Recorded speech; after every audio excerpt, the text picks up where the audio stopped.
relaxation time মানে কি হয় অফ ফ্ৰী ইলেক্ট্ৰনছ ফ্ৰী ইলেক্ট্ৰনৰ ৰিলেক্সেশ্যন টাইম মানে কি হয় ইন এ কণ্ডাক্টৰ এটা কণ্ডাক্টৰত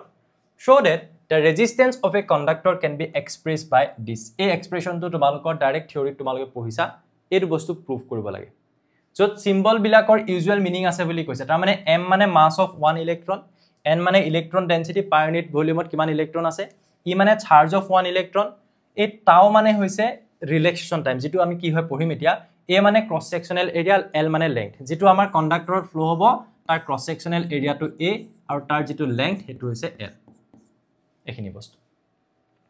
এতিয়া আমি এটা বস্তু জানো যে যেতিয়া আমাক ৰিলেক্সেশ্যন টাইমৰ কথা কব ৰিলেক্সেশ্যন টাইম কি হয় আমাক সুধিছে প্ৰথম আমি আনসাৰটো হেতু দিব লাগে যে what is ৰিলেক্সেশ্যন টাইম প্ৰথমতে বুজাই দিও তাৰ পিছত মই অলপ লিখাই দিম ডেফিনিশনটো ধৰি লোৱা যেতিয়া এই কণ্ডাক্টৰটোত যেতিয়া এটা ফ্ৰী ইলেক্ট্ৰনে মুভ কৰিব হা ফ্ৰী ইলেক্ট্ৰন এটা আছে হি মুভ কৰি গৈ আছে তো এই ইলেক্ট্ৰনটো কোৰ পৰা ফ্ৰী হ'ল একদম মই যদি ডিটেইলত বুজাব যাওঁ ইয়াত ইলেক্ট্ৰন এটা আছে ফ্ৰী ইলেক্ট্ৰন হি মুভ কৰি আছে কোৰ পৰা ফ্ৰী হৈ গ'ল ইলেক্ট্ৰন এটা কোৰ পৰা ফ্ৰী হ'ব এই এটমটোৰ একদম আউটাৰ মোষ্ট সেলৰ পৰা তাৰ মানে ই কি হৈ গ'ল এটা পজিটিভ আয়নৰ নিচিনা হয় হ'লে নাই ইয়াত এটম কিছুমান এনেকুৱা থাকিব য'ৰ পৰা ইলেক্ট্ৰন ওলাই যাব হেতি পজিটিভ চাৰ্জৰ নিচিনা হৈ থাকিব পজিটিভ আয়ন সো এই প্লাসে মাইনাসক এট্ৰেক্ট কৰিব সো যেতিয়া এটা ইলেক্ট্ৰন এফালে যাব বিচাৰিব এফালে সাপোজ এনেকুৱা এটা আয়ন আছে হি ইয়াক এফালে ডিফ্লেক্ট কৰিব সো আমি কলিজন বুলি কম ইয়াক কি বুলি কম আমি কলিজন ইলেক্ট্ৰন কলিজন তাৰ মানে এনেকুৱা নহয় যে এটা ইলেক্ট্ৰনে গৈ বেলেগ এটা ইলেক্ট্ৰনক খুন্দিয়াই দিছে হেতু কলিজন অকল হেতু নহয় এটা ৰাস্তাত গৈ আছে তাৰ ৰাস্তাটো যদি চেঞ্জ হৈছে ডিফ্লেক্ট হৈছে that is call collision also so ইয়াৰ ক্ষেত্ৰত এই পজিটিভ আয়ন বিলাক যেহেতু ইয়াত আছে মেটেলটো ইলেক্ট্ৰনটো ফ্ৰী ইলেক্ট্ৰনটো গৈ থাকোতে তাৰ ৰাস্তাটো চেঞ্জ হ'ব পাৰে কলিজন হ'ব পাৰে সো ইয়াত মই বুজিবৰ বাবে এনেকে ধৰণে ললো যেনিবা এটো এটা কলিজন হ'ব পাৰে আৰু মই বুজিবৰ কাৰণে এনেকে ললো যে ধৰি লোৱা এটো এটা ফ্ৰী ইলেক্ট্ৰন আছে এটো এটা ফ্ৰী ইলেক্ট্ৰন ঠিক আছে এফালে বেলেগ কিছুমান ফ্ৰী ইলেক্ট্ৰন আছে সাপোজ ঠিক আছে বা আয়ন বিলাকে আছে পজিটিভ আয়ন বিলাক আছে সাপোজ বা মই এনেকে ধৰণে দেখালো আৰু কিবা এটা আছে পজিটিভ আয়ন বা ফ্ৰী ইলেক্ট্ৰন সো এই ফ্ৰী ইলেক্ট্ৰনটোৱে গৈ কি কৰিলে এটা কলিজন কৰিলে এগেইন আৰু এটা কলিজন এগেইন আৰু এটা কলিজন সো এইটো হৈছে প্ৰথম কলিজন এটো সেকেন্ড কলিজন এটো থাৰ্ড কলিজন কনজিকিউটিভ তাৰ মানে একেৰাহে হোৱা দুটা কলিজনৰ মাজৰ যেটো টাইম এটো আৰু এটোৰ মাজৰ টাইমটোক আমি কওঁ এটা ৰিলেক্সেশ্যন টাইম ইয়াৰ পৰা গল খুন্দিয়ালে দেন নেক্সট কলিজন কৰাৰ আগত হি ৰিলেক্স ধুম সো ৰিলেক্স হৈছে খুন্দিয়াইছে কোলাইড কৰিছে that is why it is said to be relaxation time relax হোৱাৰ সময়খিনি সো হে ৰিলেক্সেশ্যন টাইম বিলাকৰ খালি আমি এভাৰেজ ভ্যালু উলিয়াও এটা উলিওৱাটো পসিবল নহয় এভাৰেজ ভ্যালু কেনেকৈ উলিয়াও tau 1 plus tau 2 এনেকে কৰি টোটাল কিমানটা কলিজন হ'ল যদি n টা হ'ল আমি tau n লৈকে টাইম বিলাক প্লাস কৰিলো that is called relaxation time so কি বুলি লিখিবা ৰিলেক্সেশ্যন টাইম কি হয় একচুয়ালি আমি এটো ক'ব লাগিছিল এভাৰেজ ৰিলেক্সেশ্যন টাইম কোৱা আছে what is mean by relaxation time বুলি কোৱা আছে তোমালোকে লিখা যে it is the time between two successive collisions between free electrons in a conductor eta conductorot দুটা free electron মাজত successive collision এটো এটা সাকসেসফুলি কোলাইড হল সাকসেসিভ কলিজন তাহাতৰ মাজত যেটো টাইম হয় হে টাইমটো আমি কওঁ ৰিলেক্সেশ্যন টাইম এটা তোমালোকে গ্যাস মলিকুলৰ ক্ষেত্ৰত যেতিয়া পঢ়িবা তেতিয়া কবা যে দুটা গ্যাস মলিকুলৰ মাজত এটা তুমি ইয়াত কণ্ডাক্টৰত ইলেক্ট্ৰিসিটিৰ কথা পঢ়ি আছা কাৰেন্ট ফ্লো সো তাত আমি ফ্ৰী ইলেক্ট্ৰনৰ ক্ষেত্ৰত কৈছো হৈ গল নেক্সট তো আমাৰ কি আছে সোৱা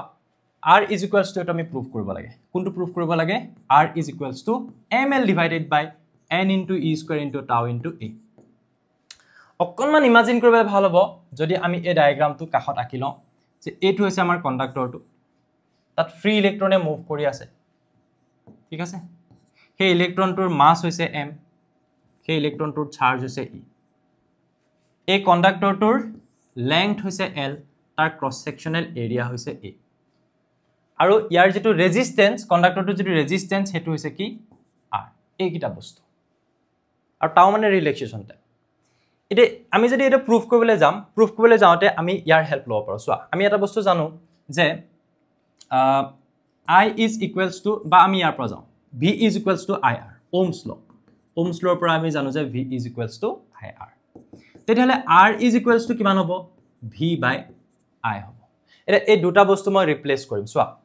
I মানে আমি জানো কি যদি আমি drift velocity টাৰ্মছত লিখো n into E into A into VD এটো এটা ফৰ্মুলা হয় number of molecules per unit electron per unit volume electron density charge of one electron cross sectional area drift velocity আৰু V টোক তুমি কেনেকৈ লিখিবা চাবা হা তুমি এটা বস্তু জানা নেকি যে এই দুটা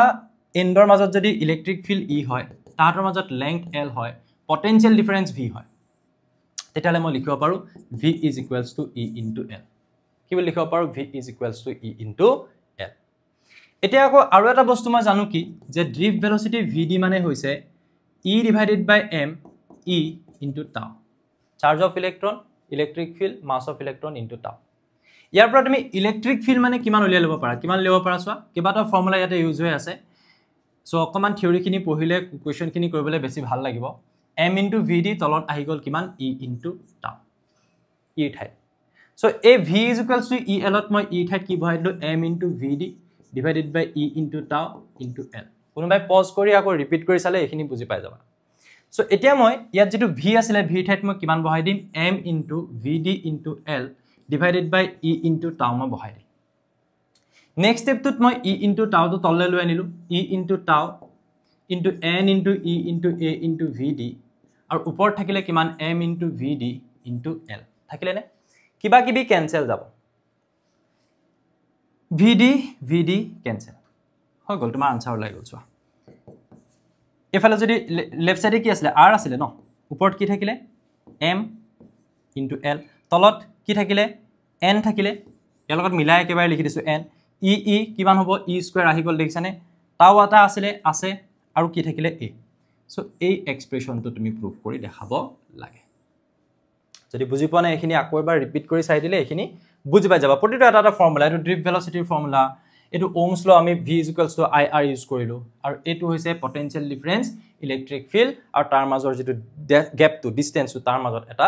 ৰিলেশন এই তিনটা বস্তু ইউজ কৰিলে হৈ যাব ঠিক আছে